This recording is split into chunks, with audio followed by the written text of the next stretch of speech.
1979 में जब Soviet union के खिलाफ अमेरिका ने अफ़गानिस्तान के अंदर एक काउंटर ऑपरेशन चलाते हुए एक मुजाहिदीन कैंपेन बनाया था, तो उस दौरान पाकिस्तान के अंदर उन्होंने ट्रेनिंग कैंप्स इस्टेब्लिश करे।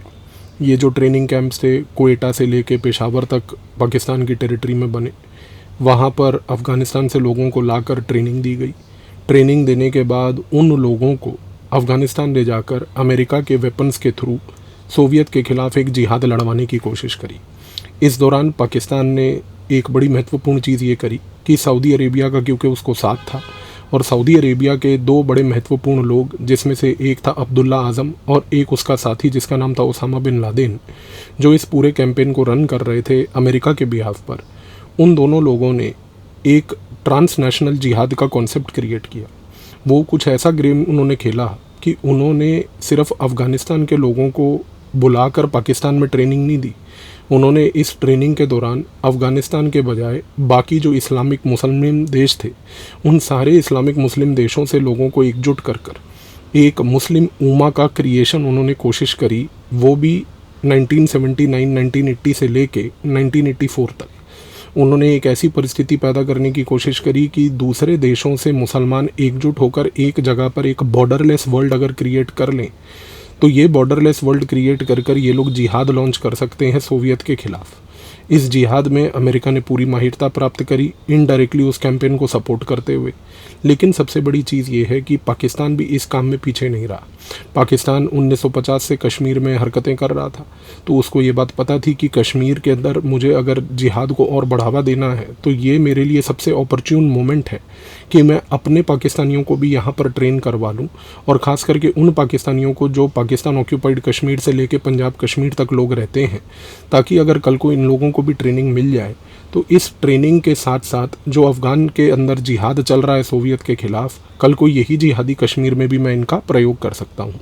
उस दौरान ये हुआ कि 1985 के अंदर 1985 में पाकिस्तान ने एक संगठन बनाया जिसका नाम था मरकाज़-उद-दावा वल-इरशाद। इसको MDI के नाम से जाना जाता है।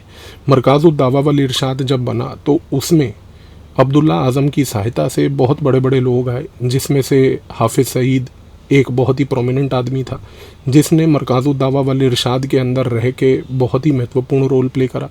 इसके साथ साथ मरकाज़-उद-दावा वल-इरशाद के अलावा पाकिस्तान ने और छोटे छोटे संगठनों को भी क्रिएट किया, जैसे कि फॉर एग्ज़ाम्पल उसने हरकतुल अंसार जैसे संगठन को बनाकर भी उसका एक वेरिएंट क्रिएट कर उन्होंने अफ़गानिस्तान के जिहाद में लड़वाया। लेटर ऑन हरकतुल अंसार का संगठन पूरा का पूरा 1992 से कश्मीर के अंदर भी ऑपरेट करने लगा था। लेकिन महत्वपूर्ण चीज़ जानने की ये है कि जब मरकाज़-उद-दावा वल-इरशाद 1985 में बना तो उस समय MDI जो था वो एक ऐसा संगठन इस्टेब्लिश किया गया था कि ये सिर्फ जिहादियों को ट्रेन करेगा। लेकिन 1989 में आप ध्यान दीजिए कि जब सोवियत का जिहाद ख़त्म हो जाता है और जब सोवियत अफ़गानिस्तान को छोड़ के चला जाता है, तब पाकिस्तान को ये समझ आता है कि अब मैं मरकाज़-उद-दावा वल-इरशाद का क्या करूँ। उस समय उन्होंने मरकाज़-उद-दावा वल-इरशाद का 1989 में एक आर्म्ड विंग बनाया। उस आर्म्ड विंग को हम लोग लश्कर-ए-तैयबा के नाम से आज की डेट में जानते हैं। ये मरकाज़-उद-दावा वल-इरशाद का आर्म्ड विंग लश्कर-ए-तैयबा जो 1989 में बना, इसकी लीडरशिप और कमान उसने उस समय हाफिज़ सईद के कंट्रोल में दी। हाफिज़ सईद को मौलाना हाफिज़ सईद के नाम से भी जाना जाता था पाकिस्तान में। उसने 1985 से MDI के बेसिस पे और MDI के साथ जुड़कर बहुत सारे लोगों को, जिहादियों को ट्रेन भी किया था। उस ट्रेनिंग के बाद उसने एक चीज़ तो जान ली थी कि ये जिहादी जो मैंने MDI के बिहाफ पर अफ़गानिस्तान में सोवियत के ख़िलाफ़ जिहाद करने के लिए ट्रेन किए हैं, इन्हीं को अब मैं और अच्छी ट्रेनिंग देकर प्रैक्टिकल एक्सपीरियंस के बाद अब इनको कश्मीर में भेज सकता हूँ। 1990 के दशक में कश्मीर में बहुत आतंकवादी हिंसा बढ़ी। उस आतंकवादी हिंसा के पीछे लश्कर-ए-तैयबा एक बहुत ही प्रोमिनेंट रोल प्ले करने वाला संगठन था। पाकिस्तान ने 1990 के दशक में पूरी की पूरी कॉम्पिटिटिव टेररिज्म इंडस्ट्री कश्मीर में इस्टेब्लिश करी। कश्मीर में ये टेररिज्म इंडस्ट्री इसलिए बनाई गई ताकि सारे जो पाकिस्तान के फोर्सेज हैं, यानी कि सारे जो पाकिस्तान के पैसे हैं और सारा उसका जो मद है, उसकी जो ताकत है, वो केवल एक संगठन के पीछे नहीं बल्कि मल्टीपल संगठनों के पीछे रहे। ताकि अगर मान लीजिए हरकतुल अंसार है तो उसका कंपटीशन लश्कर-ए-तैयबा से है, लश्कर-ए-तैयबा है तो उसका कंपटीशन अल्लाह टाइगर से है। इस तरीके से मल्टीपल संगठन बना दो ताकि सारे कश्मीर में ऑपरेट करते रहें, एक दूसरे से कम्पीट करते रहें, ताकि कोई भी पाकिस्तान की ISI के ऊपर भारी ना पड़े। जब पाकिस्तान ने ये चीज़ देखी कि इन सारे संगठनों में से लश्कर ए तैयबा सबसे पावरफुल था क्योंकि उसको अफ़गान जिहाद का एक्सपीरियंस था, तो 1994-95 तक पाकिस्तान को ये बात समझ आ गई कि लश्कर जो है कल को लार्जर देन लाइफ ना बन जाए। इस लश्कर को लार्जर देन लाइफ ना बनने के लिए पाकिस्तान की तरफ से कोशिश ये की गई कि कुछ ना कुछ कर कर हमें लॉन्ग रन में लश्कर ए तैयबा को चेक में रखना है। और 1999 में जब IC-814 का हाईजैकिंग होता है, उस हाईजैकिंग के बाद जब भारत की सरकार इवेंचुअली 2000 के दशक में मौलाना मसूद अज़हर को छोड़ती है, तो मसूद अज़हर पाकिस्तान जाके ISI के लिए एक प्राइज्ड एसेट बन जाता है। वो इस तरीके से कि मसूद अज़हर की मदद करके 2000 के दशक में ISI उसका सहारा देते हुए उसके साथ एक नया संगठन क्रिएट करती है जिसको जैश ए मोहम्मद कहते हैं। जैश ए मोहम्मद के बनने के बाद पाकिस्तान की ISI के हाथ में एक नया कमान आ गया जिससे कि वो लश्कर ए तैयबा को चेक पे रख पाए। तो जाहिर सी बात ही कि लश्कर ए तैयबा जैश ए मोहम्मद के बीच में अब इंटेंस कॉम्पिटिशन था। लेकिन सबसे बड़ी बात क्या है, हमें जो चीज़ समझनी है वो ये है कि लश्कर ए तैयबा, जैश ए मोहम्मद, ये सारे संगठन कश्मीर ओरिजिन से ही स्टार्ट हुए। लेकिन दिक्कत आई 2001 के बाद। 2001 में जब 9/11 हुआ, 9/11 के बाद जब अमेरिका की सरकार ने भारत के कहने पे पाकिस्तान के ऊपर दबाव डाला कि भाई ये जो संगठन है लश्कर, जैश ए मोहम्मद, आप इनको बंद कीजिए, इन्होंने ये टाइप की हरकतें जो यहाँ कर रखी हैं इसकी वजह से पूरा विश्व परेशान है, और ये आपकी हरकतें सिर्फ भारत को तंग नहीं कर रही हैं बल्कि ओसामा की हरकत से तो अमेरिका ने भी 9/11 में एक सबक सीखा। तो 9/11 के बाद जब अमेरिका की आंखें ये चीज़ को लेकर खुली कि भाई आतंकवाद एक बहुत बड़ी ग्लोबल समस्या है, तो 9/11 के बाद अमेरिका ने global war on terror start किया। जब global war on terror start हुआ तो उस समय सबसे बड़ी ब्यूटी ये थी कि जैश ए मोहम्मद केवल 1 से 1.5 साल पुरानी संगठन थी क्योंकि वो तो 2000 में बनी थी और उसको बनाने वाला मसूद अज़हर था जो IC-814 की हाईजैकिंग के बाद छूटा था। लेकिन सबसे बड़ी बात क्या है, सबसे बड़ी बात यह है कि लश्कर ए तैयबा तो बड़ी पुरानी संगठन थी, उसको किसी न किसी तरीके से बंद करना पाकिस्तान के लिए एक बहुत बड़ी सिरदर्दी थी। तो 2002 के अंदर पाकिस्तान के ISI के अधिकारियों ने सबसे पहला जो काम किया वो ये किया कि उन्होंने हाफिज़ सईद को, जो कि पंजाबी पाकिस्तानी था, जो कि मुरीदके में रहता था और सारे ऑपरेशंस अपने पाकिस्तान ऑक्यूपाइड कश्मीर से चलाता था, उसको सबसे पहले ये बोला कि भैया आप कश्मीर में थोड़े टाइम के लिए साइलेंट हो जाओ। और दूसरी बात, उसको उठा के 2002 में ISI के अधिकारी कराची ले आए। कराची में पाकिस्तान ने एक बहुत ही महत्वपूर्ण व्यक्ति को पाल के रखा था। उस व्यक्ति का नाम था बेसिकली दाऊद इब्राहिम। दाऊद इब्राहिम को 1993 मुंबई ब्लास्ट के बाद से, जब से उसको दाऊद को दुबई से लेके ये लोग पाकिस्तान लाए थे, तब से उसको कराची में पाल के रखा हुआ है। क्लिफ्टन में उसका एक बहुत बड़ा आलीशान बंगला है जहाँ पर वो वाइट हाउस के नाम के उस बंगले में रहता भी है आज की डेट में। तो सबसे बड़ी चीज़ ये हुई कि जब लश्कर ए तैयबा का चीफ हाफिज़ सईद और साथ में ISI और साथ में दाऊद इब्राहिम, जब ये तीनों लोग कराची पहुँचे तो 2002-03 के समय उस टाइम पर लश्कर ए तैयबा के ऑपरेशंस कश्मीर में लगभग ऑलमोस्ट ज़ीरो हो गए थे। अब समस्या ये थी कि लश्कर ए तैयबा ने इतना बड़ा नेटवर्क कश्मीर में बना रखा है, इसका क्या करेंगे। ISI ने ये तो बोल दिया कि अमेरिका के दबाव में हम अभी कश्मीर में ऑपरेशन आपको नहीं करने दे सकते, लेकिन लश्कर ए तैयबा को कहीं ना कहीं प्रयोग करने की आवश्यकता भी बहुत थी, क्योंकि लश्कर ए तैयबा अगर मान लीजिए कोई काम नहीं करेगी तो वहाँ पर पाकिस्तान में कोई मनरेगा तो है नहीं कि उसको 100 दिन की रोज़गार दिलवा दिया जाए। वहाँ पर समस्या ये थी कि बेरोज़गारी बहुत थी, और अगर मान लीजिए कि पाकिस्तान के अंदर लश्कर ए तैयबा बेरोज़गार बैठी रहेगी और कोई काम नहीं करेगी, तो ISI को ये बात पता था कि कल को ये हमारे ऊपर ही हावी ना हो जाए। कल को ऐसा ना हो कि लश्कर ए तैयबा जो है उसका कोई ना कोई दूसरा संगठन प्रयोग करके ISI को टारगेट करने लग जाए। तो पाकिस्तान के अंदर इंस्टेबिलिटी नहीं चाहिए थी। उस समय 2003-04 के बाद एक बहुत बड़ा डिस्कशन हुआ कराची सिटी में, और उस कराची सिटी में डिस्कशन के दौरान एक चीज़ ये डिसाइड की गई कि क्यों ना कश्मीर छोड़ के बाकी भारत के दूसरे हिस्सों में ऑपरेशंस किए जाएँ। दाऊद इब्राहिम ने बोला कि देखिए, मैं आपकी मदद कर सकता हूँ, मेरे पास मुंबई माफिया से लेके पूरे वेस्टर्न कोस्ट पे बहुत बड़ा नेटवर्क है। ISI ने पाकिस्तान की उस समय दाऊद से ये पूछा कि भाई क्या आप कोई ऐसे संगठन को जानते हैं भारत में, या जिससे आपके कुछ संबंध हैं डायरेक्टली या इनडायरेक्टली आपके लोगों के, जिसके पास एक मास बेस रेडी हो। तो 2003-04 की जब ये डिस्कशन ISI के साथ चल रही थी दाऊद इब्राहिम की कराची में, तो उस समय दाऊद इब्राहिम ने बोला कि देखो, भारत के अंदर एक संगठन मुसलमानों के वेलफेयर के लिए बना था 1977 में। इसका नाम था student Islamic movement of India, SIMI. और student Islamic movement of India जो है इनिशियली 1980 और 1990 के दशक में, तो वो अगर पहले उसके 10-12 साल का इतिहास देखें तो वो तो मुसलमान के वेलफेयर, उनको अस्पताल, स्कूल, इन टाइप की चीज़ों को देने के लिए बना था। मुसलमानों के हितों के लिए लड़ने के लिए बना था। लेकिन धीरे धीरे 1980 के अंत तक आते आते, 1980 के दशक के अंत तक आते आते student Islamic movement of India जो था और सिम्मी के जो काडर थे और जो सिम्मी का पूरा एक मास बेस था जो मूवमेंट के तहत जुड़ रहा था, वो धीरे धीरे रेडिकलाइज होने लग गया। भारत के खिलाफ नारे लगाने लग गया, भारत के खिलाफ बातें करने लग गया। 1990 के दशक में उन्होंने बहुत रेडिकल पोस्चरिंग करी पूरे भारत में। उस समय उसके ऊपर कोई कार्रवाई नहीं हो पाई। लेकिन सबसे बड़ी समस्या आई 2001 में। 2001 में जब 9/11 जिस दिन हुआ, उस 9/11 के बाद सिम्मी का जो काडर था वो सड़कों पे उतर आया और सड़कों पे उतर के उसने पूरे भारतवर्ष में प्रदर्शन किए। और प्रदर्शन के दौरान उसने सबसे बड़ी चीज़ ये करी कि ओसामा बिन लादेन का फ़ोटो लेकर उन्होंने पूरे भारत के अंदर उसको एक हीरो बनाने की कोशिश करी।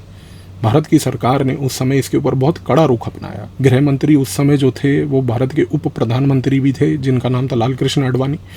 उन्होंने तुरंत कार्रवाई करते हुए सिम्मी को बैन किया।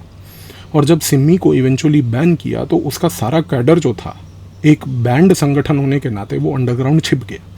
लेकिन उसका मतलब ये नहीं है कि अगर सिम्मी अंडरग्राउंड छिप गया तो उसने वहाँ पर अपनी हरकतें बंद कर दी।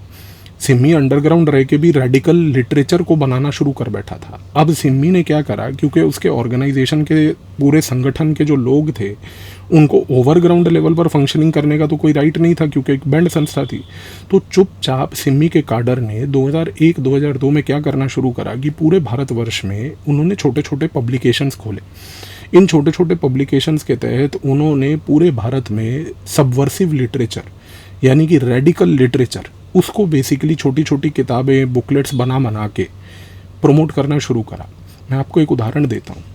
एक जब हम पढ़ते हैं इजिप्ट का इतिहास, इजिप्ट के इतिहास में एक बड़ा महत्वपूर्ण रेडिकल व्यक्ति का नाम आता है जिसका नाम है सैयद कुतुब। और सैयद कुतुब इसलिए महत्वपूर्ण है क्योंकि ये बंदा बेसिकली इजिप्ट के अंदर रेडिकलाइजेशन में इसने बहुत बड़ा रोल प्ले किया था। और उस समय उसने 1950-60 के दशक में जब सैयद कुतुब ने रेडिकलाइजेशन की थी, तो आप सोचिए कि ये रेडिकलाइजेशन इस प्रकार की हुई कि उसने कई किताबें लिखी, वही सबवर्सिव लिटरेचर की। और उसमें से एक किताब थी जिसका नाम था माइलस्टोन्स। आप आज भी अगर गूगल पे सर्च करते हैं सैयद कुतुब माइलस्टोन्स तो आपको वो किताब दिखेगी, उसका कवर दिखेगा। लेकिन बात यह है कि ये एक रेडिकल किताब थी। ये किताब इजिप्ट में लिखी गई थी और ये किताब भारत में कैसे अवेलेबल हुई, इसका एक रीप्रिंट करके भारत में सिम्मी के काडर ने रिस्पॉन्सिबिलिटी ली कि हम इसको भारत के नागरिकों को भी पढ़ाएंगे। और आप सोचिए, मतलब 2001-2 की तो परिस्थिति कुछ ऐसी थी कि उस समय मैं तो खैर एक विद्यार्थी था और मैं तो उस समय पढ़ रहा था। लेकिन जब 2012-13 की बात आई, मैं अपना उदाहरण दे रहा हूँ आपको, 2012-13 में जब मैंने ये पूरे विश्व तौर का इस तरीके के इतिहास को जान के समझने की कोशिश करी और इसके बारे में पढ़ाई करी, और जब मैंने सैयद कुतुब का नाम सुना तो बड़ा आश्चर्यजनक था कि जब मैंने इंटरनेट पे जाकर टाइप किया कि मुझे माइलस्टोन्स की ये सैयद कुतुब की किताब खरीदनी है, तो मैं दिल्ली में रहता हूँ और मेरे घर के पास एक इलाका है ओखला, और ओखला में एक दुकान थी और मैं यहाँ से गया अपने घर से, लगभग 4-4.5 किलोमीटर दूर है। और उस दुकान से आप सोचिए कि मैं सैयद कुतुब की वो किताब माइलस्टोन्स खरीद के लाया और मेरे पास अभी भी वो किताब पड़ी है। मैं आपको जो कहने का, मेरा ये उदाहरण देने का मोटिव था वो ये था कि विश्व तौर का जो सबवर्सिव लिटरेचर है, सिम्मी ने बैन होने के बाद 2001 के इसको मास लेवल के लिए पब्लिसाइज करके इसको पब्लिश करने की कोशिश करी। 2002-3 में सिम्मी का जो पूरा काडर था वो अंडरग्राउंड रहते हुए ये प्रकार का सबवर्सिव लिटरेचर इसको प्रमोट कर रहा था और इसको पब्लिश करने में उसने बहुत बड़ी मात्रा और बहुत बड़ा रोल प्ले किया। तो कराची में जो मीटिंग चल रही थी, उस मीटिंग में दाऊद इब्राहिम ने ये बात बोली। उसने ISI के आला अधिकारियों को ये बात समझाई कि देखिए, भारत में एक संगठन है जिसको अभी हाल ही में बैन किया है, उसका नाम है सिम्मी। सिम्मी के पास बहुत बड़ा मास बेस है, तो क्यों ना आप इस सिम्मी के काडर को यूटिलाइज करें। अब सवाल ये था कि ISI के सामने एक जगह पर दाऊद इब्राहिम बैठा था जो बोल रहा था कि मैं आपको सिम्मी से संपर्क में ला सकता हूँ, सिम्मी के मास बेस को आप तक जुड़वा सकता हूँ, इससे ज़्यादा नहीं कुछ कर पाऊँगा। और दूसरी जगह पर लश्कर-ए-तैयबा का चीफ हाफिज़ सईद बैठा था और सवाल ये था कि हाफिज़ सईद और सिम्मी का ये काडर जिसको बेसिकली अवेलेबल करवा सकता था दाऊद इब्राहिम, इन दोनों का फ्यूजन कैसे हो। इस कॉन्टेक्स्ट में 2004-5 के दौरान एक निर्णय लिया गया, एक प्रोजेक्ट बनाया गया जिसका नाम था कराची प्रोजेक्ट। उस कराची प्रोजेक्ट के तहत एक निर्णय ये लिया गया कि हम सिम्मी का जो काडर है जिसको सरकार ने बैन किया हुआ है, अंडरग्राउंड है, रेडिकल है, इसका प्रयोग करेंगे। इसका प्रयोग कुछ ऐसे करेंगे कि इसको एक नई आइडेंटिटी, नया रूप, नए लोग उनसे जोड़ेंगे ताकि जो सिम्मी है उसका पूरा का पूरा इतिहास मिट जाए। और सबसे बड़ी बात, ये रेडिकल काडर को अगर हमने एक नया रूप दे दिया, इस नए रूप को देने के बाद अगर एक ऐसी परिस्थिति पैदा कर दी कि ये नया रूप प्रयोग में आ गया, तो एक चीज़ तो तय है, और वो जो चीज़ है वो ये है कि ये सिम्मी का पूरा काडर यदि एक नए संगठन के अंदर बैठ जाता है, इस संगठन को हल्की फुल्की ट्रेनिंग दे के इनको पाकिस्तान बुलाकर थोड़ी बहुत बम बनाने की ट्रेनिंग दे के भारत के अंदर कश्मीर के अलावा पूरे भारत में इनका प्रयोग कर सकते हैं आतंकवाद को फैलाने के लिए। तो कराची प्रोजेक्ट जो बना उसमें दो चीज़ें तय हो गई। सिम्मी को रिवाइव करेंगे, एक नई आइडेंटिटी देंगे, नया रूप देंगे, नया धारण करवा के एक ऐसी आइडेंटिटी बना कर देंगे जिसके तहत सिम्मी एक नए कवर से ऑपरेट कर पाए, और इन लोगों को सिम्मी के पाकिस्तान बुलाकर हल्की फुल्की ट्रेनिंग देकर कश्मीर के अलावा पूरे भारत में आतंकवाद फैलाएंगे। क्योंकि कश्मीर में समस्या है, समस्या ये है कि वहाँ पर लश्कर का प्रयोग नहीं किया जा सकता क्योंकि अमेरिका का दबाव है, अमेरिका का ग्लोबल वॉर ऑन टेरर चल रहा है। तो खेल क्लियर था कि लश्कर जो है वो खाली नहीं बैठेगा, लश्कर सिम्मी के इन लोगों को ट्रेनिंग देगा। ये जो लोग भारत से आएंगे इनको ट्रेनिंग देके पूरे भारत के अंदर आतंकवाद फैलाने का ऑपरेशन रन करेगा। 2005 में जब ये निर्णय लिया गया तो 2006 में एक संगठन इस्टेब्लिश होता है। उस संगठन का नाम होता है popular front of India, PFI। वो अपने आप को एक पॉलिटिकल पार्टी का रूप दिखाती है। वो दिखाती है कि उसका ओरिजिन केरला से हुआ, वो दिखाती है कि भाई केरला के लोग जो थे वो जुड़े उससे। और धीरे धीरे करते हुए 2006 में जब PFI बना, तुरंत सारे सिम्मी काडर को एक्टिवेट करवा के ये बात बोली गई कि आप लोग PFI से जुड़िए। 2006 के अंत तक पूरा गेम क्लियर था। भारत की इंटेलिजेंस ब्यूरो इसके ऊपर नज़र रख रही थी कि कैसे सारा का सारा जो सिम्मी का काडर, जिसके ऊपर पहले ही IB के ऑपरेशंस चल रहे थे, नज़र रखी जा रही थी कि ये बैंड हैं, ऑपरेट तो नहीं कर रहे। हमने देखा कि वो तुरंत ओवरनाइट PFI जैसे संगठन से जुड़ के अब एक नया संगठन जो कि बैंड भी नहीं है, लीगल है, पार्टी के नाम पे रजिस्टर्ड है, वो ऑपरेट करना शुरू कर बैठा। और आप सोचिए कि जब पॉपुलर फ्रंट ऑफ इंडिया 2006 में बना, उस समय एक चीज़ और भी क्लियर हो गई कि पॉपुलर फ्रंट ऑफ इंडिया में सिम्मी का सारा काडर उठ के आ गया। अब जब सिम्मी का सारा काडर उठ के पॉपुलर फ्रंट ऑफ इंडिया में आया, एक चीज़ तय थी, इस PFI के काडर को दुबई के थ्रू, अब आप समझ रहे हैं कि इसको केरला में बेस क्यों बनाया गया, क्योंकि वहाँ से मिडल ईस्ट भेजना बड़ा मुश्किल नहीं था। इसको दुबई के थ्रू पाकिस्तान लाया जाए। पाकिस्तान में लश्कर तैयबा को बोला कि कराची में आप इस्टेब्लिशमेंट तैयार कीजिए। कराची में इस्टेब्लिशमेंट तैयार करने के बाद लश्कर ने इस PFI के काडर को हल्की फुल्की बम बनाने की ट्रेनिंग दी। ISI के अधिकारियों के निगरानी में इन लोगों को ट्रेनिंग ये दी गई कि लोकली अवेलेबल जो मटेरियल होता है उसका प्रयोग करके आप इस प्रकार का खेल खेलिए कि आप भारत के अंदर जाके भारत की दुकानों से सामान खरीद के भारत के अंदर अपने घर में रह के एक बम असेंबल कर लीजिए। और जब ये PFI का काडर ट्रेन होकर वापस आया, इसने सबसे पहले ये निर्णय लिया कि ये भारत में जितने भी हिंदू स्थल हैं, हिंदू मंदिर हैं, बड़ी बड़ी मार्केटें हैं, या ऐसी जगहें हैं जहाँ पर कुछ यहूदी लोग आते हैं, हिंदू यहूदियों का मिक्सचर होता है, हिंदू मंदिर होते हैं, इन सारी जगहों को टारगेट किया जाए।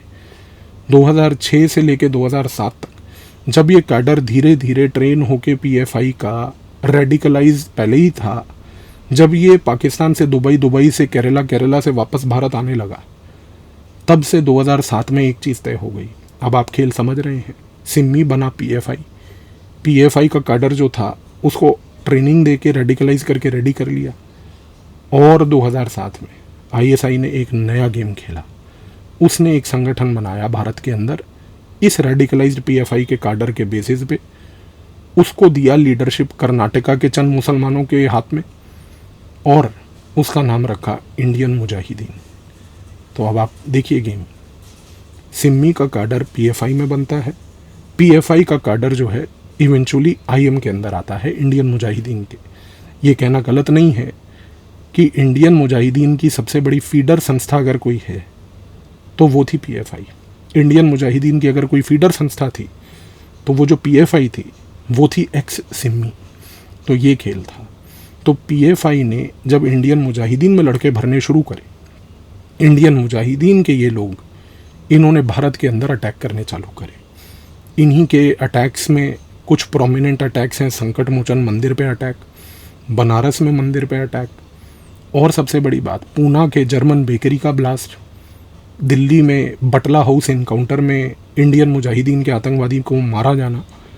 ये सारे के सारे जो एस्पेक्ट्स थे, ये इंडियन मुजाहिदीन रन ऑपरेशंस चलाए गए। अब आपको एक चीज़ और समझनी है, इंडियन मुजाहिदीन ने ये स्ट्रेटजी क्यों अपनाई, पाकिस्तान ने ये संगठन आईएम नाम का क्यों बनाया? क्योंकि 2001 में पाकिस्तान के ऊपर दबाव ये था कि आप भारत के अंदर टेररिज्म स्पॉन्सर कर रहे हैं, लश्कर, जैश ए मोहम्मद, इन जैसे संगठनों से।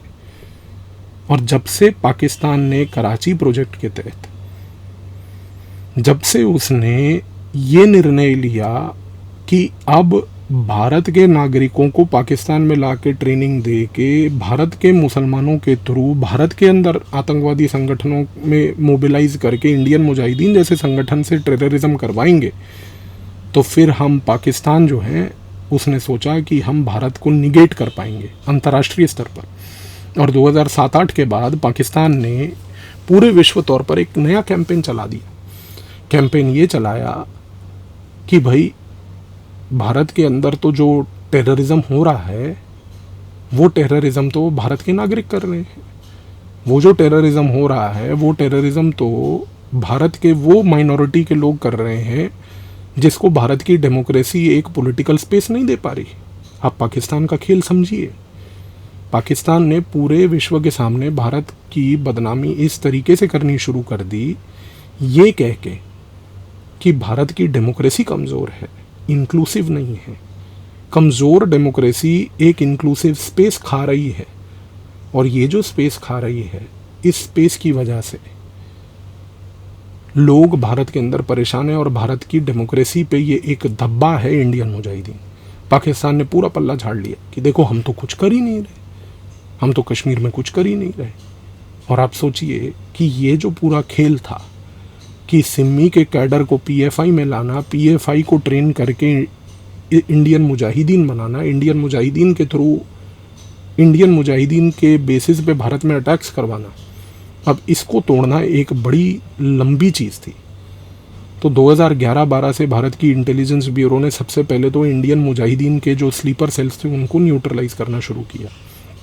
2017-18 तक जब तक वो न्यूट्रलाइज हुए, तब तक भारत की इंटेलिजेंस ब्यूरो को ये समझ आया कि भैया ये जो न्यूट्रलाइज हुए हैं इंडियन मुजाहिदीन वाले, ये तो सारे एक्स सिम्मी थे।